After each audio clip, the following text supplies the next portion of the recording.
నమస్తే welcome to our channel నేను మిషాల్ని YCP హయాంలో జరిగిన లిక్కర్ స్కామ్ సంబంధించి ధనుంజయ రెడ్డి కృష్ణమోహన్ రెడ్డి జైల్లో ఉందో మనం చూస్తూనే ఉన్నాం మరి ముఖ్యంగా చూసుకుంటే విజయవాడ ఏసీపీ కోర్టులో అయితే వాళ్ళు బెయిల్కి అప్లై చేశారు తర్వాత ఏం జరుగుతుందో అయితే దీని మీద పూర్తిగా విశ్లేషించడానికి మనతో పాటు స్టూడియోలో ఉన్నారు అనలిస్ట్ అశోక్ కుమార్ గారు ఉన్నారు వారిని అడిగే విషయాలను తెలుసుకునే ప్రయత్నం చేద్దాం అశోక్ గారు నమస్కారం ఇప్పుడు ధనుంజయ రెడ్డి కావచ్చు కృష్ణమోహన్ రెడ్డి కావచ్చు చెవిరెడ్డి భాస్కర్ రెడ్డి కావచ్చు ఏసీబీ కోర్టులో అయితే బెయిల్కి అప్లై చేశారు అయితే దీన్ని ఎలా చూడాలి అసలు ఫస్ట్ అప్లై చేశారు అతనితో పాటు ఇంకా కసిరెడ్డి రాజశేఖర రెడ్డి కూడా ఏం చేశాడంటే రకరకాల పిటిషన్స్ ఎవరు మీరు చెప్పినట్టు కృష్ణమోహన్ రెడ్డి కావచ్చు ధనంజయ రెడ్డి కావచ్చు వీళ్ళు ఆల్రెడీ 2.5 నెలలుగా జైల్లో ఉన్నారు అతనికి ఖచ్చితంగా బెయిల్ ఇచ్చేయండి వాళ్ళు ఇప్పుడు ప్రస్తుతం ఐఏఎస్ హోదాలోనో దేంట్లోనూ లేరు సీఎం ఆఫీసులో కూడా లేరు కాబట్టి వాళ్ళు సాక్షుల్ని ప్రభావితం చేయలేరు అని చెప్పి ఎవరైతే అంటే వీళ్ళిద్దరూ పిటిషన్స్ వేశారో వీళ్ళ తరపున వాదించేటువంటి లాయరు చెప్పారు న్యాయాధిపతికి ప్రభుత్వం తరపున వాదించేటువంటి జేడి విజేంద్ర ప్రసాద్ గారు ఉన్నారో అతను ఏం చెప్పాడంటే వీళ్ళు 2.5 నెలలుగా అక్కడ ఉన్నారు కరెక్టే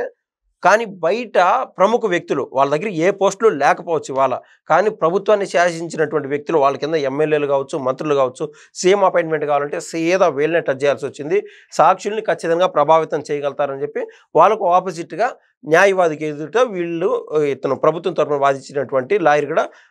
వాదించడం జరిగింది అందులో భాగంగా న్యాయవాది ఏం చేశాడంటే కరెక్టే మీరు చెప్పింది అని చెప్పి దీన్ని కేసుని వచ్చి బెయిల్ ఇవ్వాలనా లేదా అని చెప్పి 12వ తారీఖు ఈ తీర్పుని రిజర్వ్ చేయడం జరిగింది ఆ 12వ తారీఖుని తేలుతుంది ఈ యొక్క వీళ్ళకి బెయిల్ వస్తుందా రాదా అని చెప్పి సో వారం గ్యాప్ ఉంది ఆల్మోస్ట్ ఈ క్రమంలో ఏమైందంటే అదే ఏసీబీ కోర్టుకు సంబంధించి వీళ్ళు చెవిరెడ్డి భాస్కర్ రెడ్డి కూడా పిటిషన్ వేసుకున్నాడు ఏమని వేసుకున్నాడు ఆయన క్లారిటీ ఉంది బెయిల్ రాదు ఈయన ఖచ్చితంగా ఓపెన్గా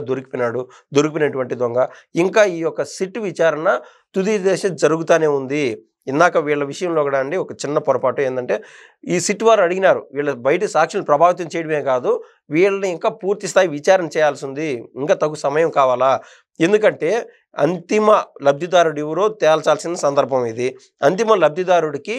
హార్డ్ కోర్ వరాల ఆయన అంతిమ లబ్ధిదారుడు ఎవరైతే ఆయన మొబైల్ వాడరు ఇంకా మొత్తం వాడాల్సింది ధనుంజయ రెడ్డి కృష్ణమోహన్ రెడ్డి వీళ్ళ మొబైల్స్తో అనేక కార్యక్రమాలు చేయడము అంతిమ లబ్ధిదారుడు ఈ క్రమంలో ధనుంజయ రెడ్డి కృష్ణమోహన్ రెడ్డి బెయిల్ అంటూ ఇవ్వలేదు ఒక 12 తారీఖు ఇచ్చారు ఇప్పుడు మనం మాట్లాడుతున్నటువంటి చెవిరెడ్డి భాస్కర్ రెడ్డి విషయం కూడా ఏంటంటే ఆల్రెడీ తప్పు తెలిసిపోయింది కాబట్టి ఆయన బెయిల్కి అప్లై చేసుకోకుండా కేవలం ఫుడ్ విషయానికి సంబంధించి అప్లై చేసుకున్నాడు ఫుడ్కి సంబంధించి ఒకటి మరో పిటిషన్ ఏంటంటే ఈయనకు ఫిజియోథెరపీ కావాలంట ఆ ఫిజియోథెరపీ ఎక్కడ కావాలంటే స్విమ్స్ హాస్పిటల్కి సంబంధించి తిరుపతికి నన్ను ట్రాన్స్ఫర్ చేయండి అక్కడ నా ఫిజియోథెరపీ అని చెప్పి ఈయన పిటిషన్ వేసుకున్నాడు కానీ వాళ్ళు ఏం చెప్పినారు అంతకంటే ముందు విజయవాడలో మంచి మంచి హాస్పిటల్స్ ఉన్నాయి అంటే కోర్టు వారు డైరెక్షన్ ఇచ్చారు అక్కడ ఏదైతే విచారణలో పాల్గొంటున్నటువంటి పోలీసు వారి కస్టడీలో ఉన్నారు కదా వాళ్ళకి డైరెక్షన్ ఇచ్చారు ఇతన్ని విజయవాడకు సంబంధించి ఏదైతే ప్రముఖ హాస్పిటల్స్ ఉంటాయో అందులో ఫిజియోథెరపీ చేపించండి ఆయనకి ఏదో ఆరోగ్యం బాగాలేదని ఏదో పిటిషన్ పెట్టుకున్నాడు కదా అని కాబట్టి ఆ పిటిషన్ అంటూ రిజెక్ట్ అయిపోయింది ఇంకా మాట్లాడింది ఏంటంటే నాకు ఖచ్చితంగా ఇంటి ఫుడ్డే కావాలా నేను ఇక్కడ ఫుడ్ తినలేకుండా అని చెప్పి మరో పిటిషన్ ఆ పిటిషన్ని బాగా విచారణ చేసి ఎంత ఏమైతే మాత్రం ఆయన మాజీ ఎమ్మెల్యే దాంతోపాటు తుడా చైర్మన్గా పనిచేసినాడు సో ప్రముఖ వ్యక్తి కాబట్టి ఆయనకి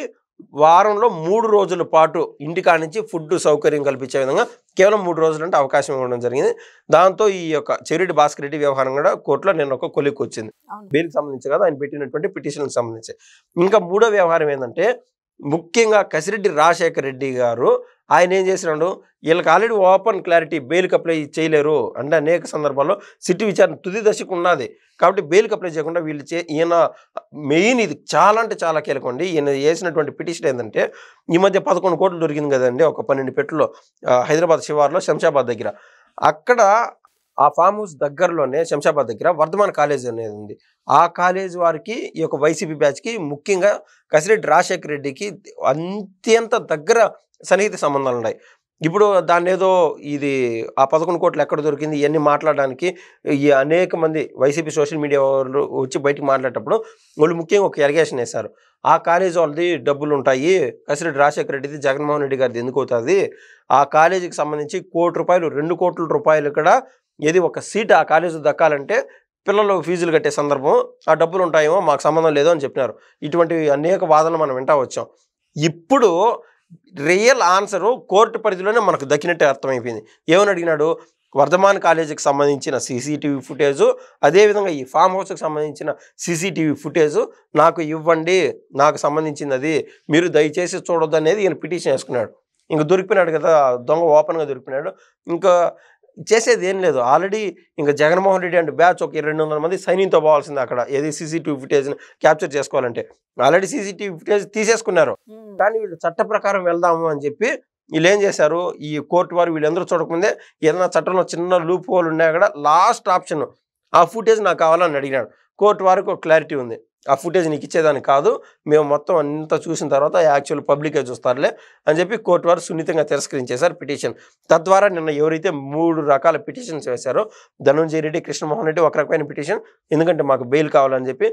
మరొకరు ఫిజియోథెరపీ కావాలా, అదేవిధంగా ఇంటి ఫుడ్ కావాలని చెప్పి చెవిరెడ్డి భాస్కర్ రెడ్డి వేసినటువంటి పిటిషన్ను, దాంతోపాటు ఈయన కసిరెడ్డి రాజశేఖర రెడ్డి వేసినటువంటి పిటిషన్స్ 3 అన్నీ క్లియర్ అయిపోయినాయి. ఇంకా లాస్ట్ అండ్ ఫైనల్ ఆప్షన్ ఇతను ఏంటంటే కసిరెడ్డి రాజశేఖర రెడ్డి మరొక పిటిషన్ వేస్తున్నాడు ఆ లాస్ట్ మూమెంట్లో, ఈ కోర్టు సమయం ముగించే సమయంలో. అదేంటంటే ఆయనకు హెల్త్ బాగలేదు, ఆయనకి ఇమీడియట్గా బెయిల్ కావాలని చెప్పి హెల్త్ కండిషన్ మీద అడిగినాడు. అసలు హెల్త్ ఎందుకు బాగాలేదని రియల్గా చెక్ చేసి చూస్తే ఆయన కిడ్నీలో 4 రాళ్ళు ఉన్నాయంట వాస్తవంగా. కాబట్టి ఆ కోర్టు డైరెక్షన్లో పోలీసు వారు కూడా